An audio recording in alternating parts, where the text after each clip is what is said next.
I'm Bill Carter. I grew up in a little town called Decatur, Texas. I now live in Dallas, but also have a home here in College Station. Well, I started in financial planning in 1973 before anybody ever knew what financial planning was. And for those that are younger or may not remember, 73, 74 were the first back-to-back down years in the market since the Great Depression. I think you could say my timing in getting in financial planning wasn't exactly great, especially the fact that nobody had ever heard of it. But I started financial planning so young, I've actually grown up in the profession. So it's been an incredible journey for me. I watched the profession develop. I mean, from nothing to being a very prominent profession today, not just here, but actually all around the world. So I've been very fortunate in my career. I've been involved in a lot of things at Texas A&M. I've been very involved in positions in my professional groups in my career. So it's been a fun journey for me. Well, I was fortunate to be student body president when I was at A&M, and that was a great learning opportunity. One of my greatest experiences was the opportunity to work with Earl Rudder. And interfacing with Earl Rudder was an experience, if you did it very much, you will never forget. And that was probably one of the things that really helped me. And I was also in a company called Spider D, which was kind of an old Army company. My brother had been in Spider D, and it was supposedly the toughest outfit at A&M, and so I actually had to lie about my major to get into that outfit, because you know, little brother's got to prove he's as tough as big brother. So it was an interesting time, and I learned a lot about that. You know, I learned a little bit about perseverance, and that you don't quit, and as bad as things may look sometimes, you just keep going, it'll all end up well in the end. I would think both my experience as a freshman in that outfit and my experience as student body president, and then later I'll tell you about some of my experiences with Timm, which had a wonderful impact on my life.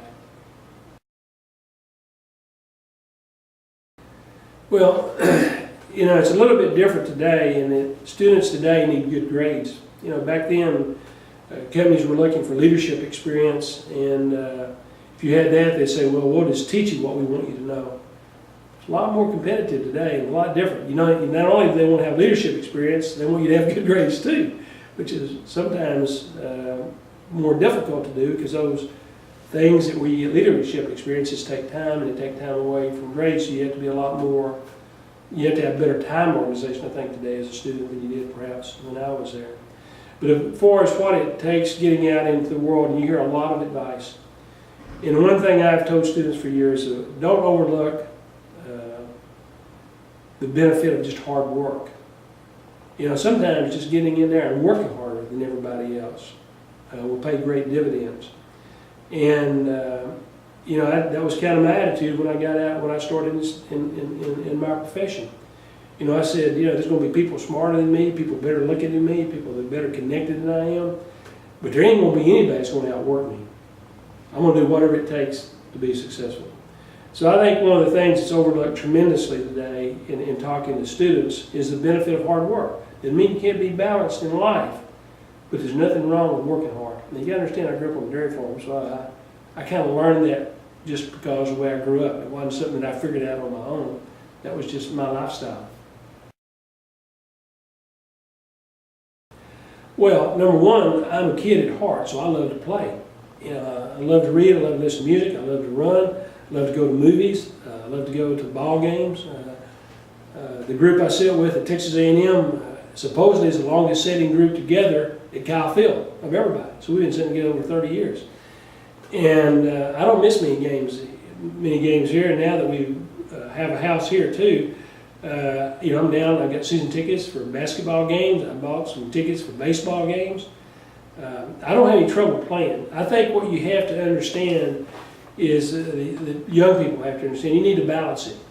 And you've got to make sure that whatever your priorities are, and that differs for somebody, the religion may be first, and that's great. And then it may be their family, and then it may be Texas A&M, and it may be their profession or whatever. It doesn't make any difference what your priorities are. You just need to know what they are and apply appropriate time to all of them. But you know, at the end of the day, you need to have fun in life. You need to enjoy things. There's nothing wrong with having fun, and I have a lot of fun. Now, I would just say, the students at A&M, just get involved in as many things as you can that you can still keep your grades up with too. Enjoy your experience here. Get involved, do things, make things happen, and I really believe that I'm a product of the '60s, and again, we were going to change the world, right? And I'm not sure that we have, but I think once you get out of A&M, I think you should be involved in as many things as you can, appropriately be involved in A&M. And then when you get out in the world, get involved in things. Find things that you can get involved in that are different from what you do to make a living. Things that you can get involved in where you can make this world a little bit better place to live. There's a whole bunch of opportunities out there to do that.